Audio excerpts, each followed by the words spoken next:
up, business owners? Austin Mitchell here with freebusinesssecrets.com, and today I want to share with you how to keep your members longer, which would increase revenue and lifetime value of that customer, and we're going to be doing that through gifting, okay? So gifts are going to increase the member experience. Why do we care about member experience? Because that's the emotional equity that we're building to keep our customers longer, which in the long term, we know it's one of three fundamental ways to increase our revenue. It's to get more customers, keep your customers longer, and to get them to pay more. And so we are going to be pulling on the lever, actually getting them to stay longer.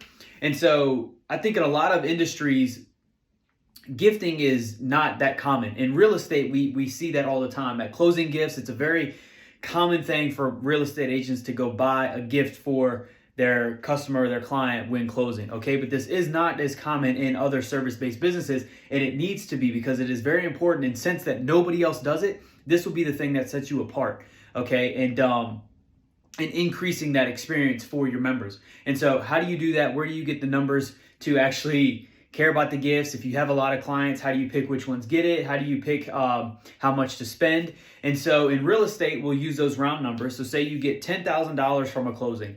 It's very easy to now keep that relative across all the across all your clients and take 3%. So 3% of that $10,000 is going to be a $300 gift. Okay, so that's pretty awesome. And now if you were to do a $1,000 closing for some reason, it would now be $30. So it's all relative to the client lifetime value, okay? When you're doing a big purchase like that, it's very easy to calculate. But in other service-based businesses, restaurants, gyms, membership-based places, salons, it's a little harder. You have to do a little math to calculate your lifetime value of a customer. And so if you track how long they come in, how long you keep a customer, and what they pay on average, then you can come up with the average revenue per member, and then you calculate that over the lifetime value of the customer. So without getting too far in the weeds on how to calculate that number, we can do that in part 2. Think of the gifts. They need to be extremely individual, okay? It needs to be very custom to each person, or it's not going to mean anything, okay? Imagine all the times that you've gotten maybe a card, if you've ever gotten a card, or you've gotten just a blanket generic gift in the mail, or a thank you from a business or something saying, or a 10% off coupon, and it doesn't mean anything. Like there's no value there. Like the thought was there, but like it didn't excite you. It didn't mean anything. And so that's what we want to accomplish with our gifts, okay? We need to think about, it needs to be individual. You need to put some thought into exactly what they want. So an example from the real estate, there was a closing, the guy really liked the grill, and so we were going to invest 3% of the closing cost, 3% of that commission on something to do to improve his grilling set, okay? So if we know he likes grilling, it's easy, well, we should assume that he already has a base set of grilling items, okay? And then what we need to do is understand that the only reason he would ever use our stuff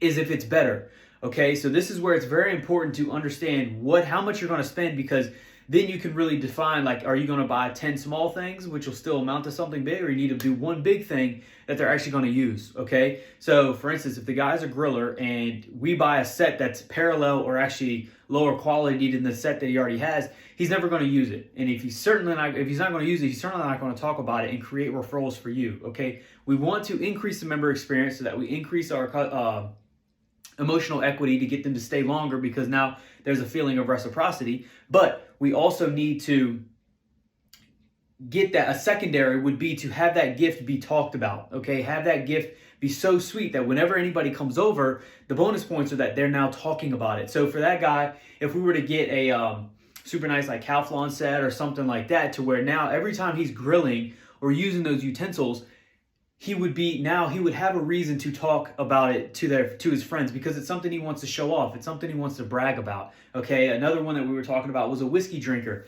Get a $400 Blue Label, and now whenever he has somebody over, he's going to whip that out. That's going to be a sense of like pride, and he's going to be excited to share that with you. And so that will now become a conversation piece. And so the bonus here is that you need to think about what is something that they are going to take pride in, they're going to want to share and show off, because every time they do that, no matter if they reference you or not, they are thinking about you and increasing that reciprocity in you. Therefore, they will continue to do business with you. Okay, so gifts are extremely important. And say that your total lifetime value of a customer is only $100. Okay, so now you have $3 to give a gift. So in that case, you could think about different ways to wrap that into an offer. Okay, so if you're a restaurant, then you can give away a free dinner or something on their birthday. That way we can wrap it in a different package. So now we're going to give them a gift. Come get a free entree, come get a free dinner on us or whatever, and upgrade to where, hey, say if you bring 3 friends, not a party of 4, party of 6, they come in, we'll actually give you a free bottle of wine or a free dessert or a free appetizer or 2 to share with the table, whatever's relevant for your business.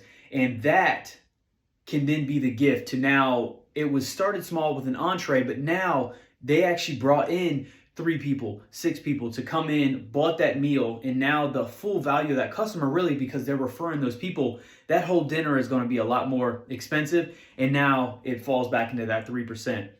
And so it's all about the creativity. And if you want some help with, talking about that stuff, just message me and we can come up with some ideas in your specific business. But gifting is a non-negotiable. You need to do it. And in this time, everyone is doing the same thing. And so this is the only way to start to differentiate yourself, to keep your customers longer, give them conversations to start referring you and increasing the length of engagement that they're there, ultimately increasing take-home pay and profit. So anyway, I hope this helps. And keep following freebusinesssecrets.com if you want a free report and training. It's all there, absolutely free. All right, y'all.